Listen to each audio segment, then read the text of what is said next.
नमस्कार, स्वागत है आपका विंध्य भारत में। मैं आपके साथ साक्षी गुप्ता। आइए बढ़ते हैं खबरों की ओर। साल 2018 की बात है। कोलकाता की जेंट्स लॉक्ड सारनी कॉलोनी में रहने वाले सुप्रभात मजूमदार की मां की मौत हो गई। इसके बाद मजूमदार ने मां की मृत शरीर को एक क्रायोनिक्स कंपनी के फ्रीजर में रखने का फैसला किया। दरअसल मजूमदार को इस बात पर भरोसा है कि एडवांस मेडिकल टेक्निक और क्रायोनिक्स साइंस के जरिए भविष्य में मरे हुए इंसानों को भी जिंदा करा जा सकता है।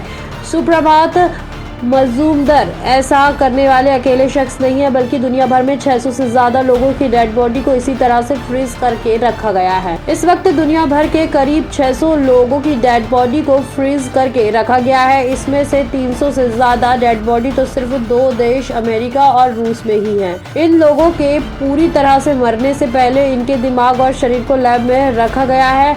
कानूनी तौर पर भले ही ये लोग मर चुके हैं, लेकिन क्रायोनिक्स तकनीक में भरोसा रखने वाले साइंटिस्टों का मानना है कि वो अभी सिर्फ बेहोश हुए हैं। यही वजह है कि दुनिया में कई सारे लोग मरने से पहले अपने परिवार के सामने इच्छा जाहिर कर रहे हैं कि उनके शरीर को हमेशा के लिए खत्म करने की बजाय इस तकनीक के जरिए सुरक्षित रखा जा सके। इसी वजह से अमेरिका, ऑस्ट्रेलिया, रूस, भारत समेत दुनिया के दर्जनों देशों में प्राइवेट कंपनियों ने लैब बनाई है जो डेड बॉडी को सुरक्षित रखने का दावा करती है।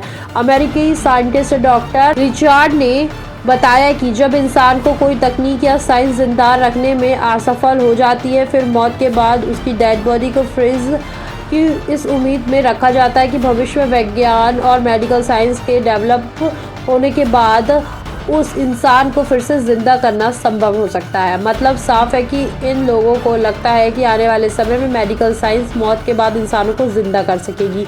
उन्होंने कहा कि डिवोलोमिशन मैन या विनल स्काई जैसी हॉलीवुड फिल्मों में भी इस टेक्निक के जरिए मरे हुए इंसानों को फिर से जिंदा करने की संभावनाएं दिखाई गई है। जीवन जीने का अधिकार लगभग सभी देशों के संविधान में एक जैसा है, लेकिन क्या ये अधिकार मौत के बाद भी होता है? इस सवाल का जवाब 6 अक्टूबर 2016 को लंदन हाई कोर्ट के एक फैसले में मिला था। यहाँ 14 साल की लड़की जीजी विश बदला हुआ नाम की कैंसर से 17 अक्टूबर 2016 को मौत हो गई थी। अपनी मौत से पहले उसने लंदन हाईकोर्ट में एक याचिका दायर की थी कि उसकी मौत कैंसर बीमारी से होने वाली है। ऐसे में एक बार फिर से जीवन जीने का उसे अधिकार मिलना चाहिए। बच्चे और उसके परिवार को भरोसा था कि 50 या 100 साल के बाद मेडिकल साइंस में उसकी बीमारी का इलाज संभव होगा और उसे डॉक्टर एक बार फिर जिंदा कर सकेंगे। इसीलिए क्रायोनिक्स तकनीक से अपने शरीर को सुरक्षित रखने की कोर्ट से अपील की थी। पीटर जैक्सन ने लड़की के शरीर को 100 साल तक फ्रीज करने की इजाज़त दे दी थी। इंडियन फ्यूचर सोसाइटी के फाउंडेशन अवनीश कुमार सिंह के मुताबिक भारत में बॉडी को फ्रीज करके रखने के लिए कोई स्पष्ट कानून नहीं है। यहाँ कोर्ट और सरकार से इजाज़त लेना काफ़ी मुश्किल है। अमेरिका के टेक्सास स्थित institute of bioethics and health humanities के प्रोफेसर रिचर्ड ग्रिप्सन के मुताबिक इस तकनीक से इंसानों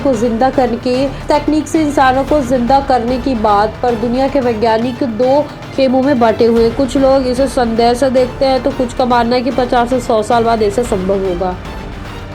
फिलहाल के लिए इतना ही। खबरों का सिलसिला लगातार जारी है, बने रहिए हमारे साथ। नमस्कार।